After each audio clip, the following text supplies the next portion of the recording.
करीब 24 घंटे की शांति के बाद एक बार फिर सन्नाटा टूटा है तेल अवीव के अंदर।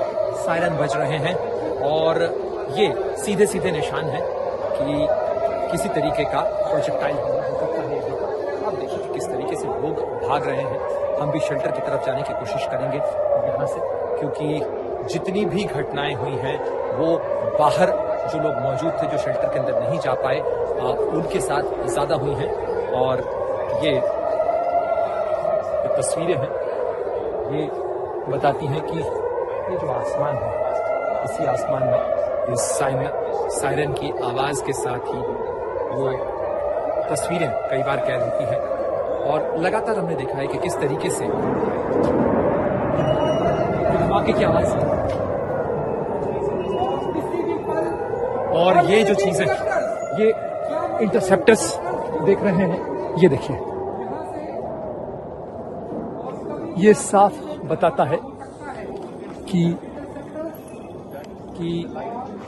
इंटरसेप्टर्स ने का जो है वो इंटरसेप्ट किया है यहाँ पर मिसाइल को, और जो क्लस्टर एम्यूनिशन है उसका बड़े पैमाने पर इस्तेमाल किया जा रहा है। ये क्लस्टर एम्यूनिशन जो है वो कई टुकड़ों के अंदर बिखर जाता है और हर एक टुकड़ा जो है वो अलग अलग जगह पर जाकर इम्पैक्ट करता है और इसके कारण काफी बड़े दायरे के अंदर नुकसान होता है। ये भी देखने में आ रहा है कि किस तरीके से कोऑर्डिनेटेड अटैक्स हो रहे हैं। यानी अगर आप देखें उत्तरी इलाके के अंदर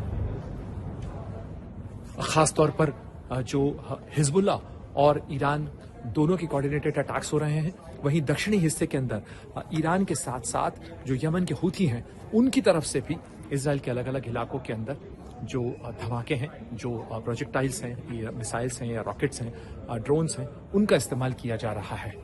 तो ये तस्वीर है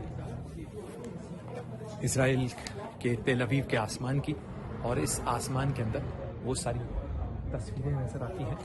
और ये लगातार जो घटनाएं हैं वो हो रही हैं, खासतौर पर उत्तरी इजराइल से लेकर दक्षिणी इजराइल तक बीते 24 घंटों में यदि देखा जाए तो कई घटनाएं दर्ज की गई हैं। हाइफा की रिफाइनरी जो है उसके ऊपर वार हुआ है, और उसके बाद अब ये जो घटना है ये तेल अवीव के अंदर हुई है। एक बार फिर इंतजार करना होगा कि क्या कॉन्फर्मेशन मिलता है इस घटना को लेकर, आखिर कहाँ ये धमाका हुआ है, ये मिसाइल क्या इंटरसेप्ट कर दी गई है या किसी जगह पर गिरी है और उसके धमाके की आवाज कैमरे में कैद हुई है, आसमान के अंदर उसका इंटरसेप्शन कैद हुआ है।